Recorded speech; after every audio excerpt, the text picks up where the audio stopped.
જય હો. અહીં ઉપસ્થિત મહેમાનો, વાલીઓ, શિક્ષક ગણો અને મારા મિત્રોને જય શ્રી કૃષ્ણ. મારો વિષય છે કામ ન કરવામાં ખુશી. જ્યારે આપણને કાર્ય ન કરવાનું કોઈ કારણ મળી જાય તો આનંદ જ આવે છે. આ માણસ માત્રનો એક સ્વભાવ છે. ઉદાહરણ તરીકે આજે આપણે લેસન કરવાનું છે અને કાલે ટીચર ગેરાવે છે તો મજા જ પડી જાય છે. એવી જ રીતે બીજું ઉદાહરણ જોઈએ. માની લો કે આજે તમારે બેંકે જવાનું છે, પછી અચાનક જ યાદ આવે છે અરે આજે તો બેંક બંધ છે. પછી તમે નિરાંતનો શ્વાસ લઈને વિચારો છો ચાલો કાલે જઈશું. બેંકે કામ ન કરવામાં મજા આવે છે અને મજા જ પડી જશે. વિધિ મેડમ હજુ ના સમજાયું? ચાલો ત્રીજું ઉદાહરણ જોઈએ. વિચારી જુઓ કે માએ તમને કહ્યું દીકરા જરા દુકાનેથી રાશન લઈ આવ, અને તમે ઘરે બેસીને ટીવી જોવા ઈચ્છો તો તમને કેટલી ચીડ ચડે છે. પછી અચાનક જ યાદ આવે છે આજે જ હપ્તાનો છેલ્લો દિવસ છે અને બજાર તો બંધ છે. આ વિચારીને તમને કેટલી ખુશી થશે?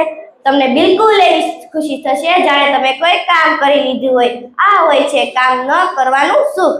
જો ઠીક આનાથી ઉલટું, બજાર ખુલ્લું હોય અને તમારે જવું પડે છે તો તમે કેવી રીતે જાત? મનમાં કોસતા જાય મારે આટલું દૂર સુધી જવાનું છે, મને શા માટે રાશન લેવાનું કહ્યું વગેરે. આ હોય છે કામ કરવાનું દુઃખ. જ્યારે કામ કરવું પડે છે ત્યારે માણસને દુઃખ મળે છે, અને જ્યારે કામ નથી કરવું પડતું ત્યારે માણસને સુખ. પાછલી આ નબળાઈથી મુક્તિ મેળવવા માટે પાછલી પંક્તિને ઉલટાવવાની હોય તો સિદ્ધાંત એ બને કર્મ કરવે સુખ અને કર્મ ન કરવે દુઃખ. જ્યારે અંદરથી પ્રેરિત થઈને કોઈ કાર્ય થાય છે તો માણસને સાચું સુખ મળે છે. જે મહાપુરુષોએ અંદરના આદેશથી પ્રેરિત થઈને કાર્ય કર્યું હશે તેને કેટલી શાંતિ મળી હશે તેની તમે કલ્પના પણ ના કરી શકો.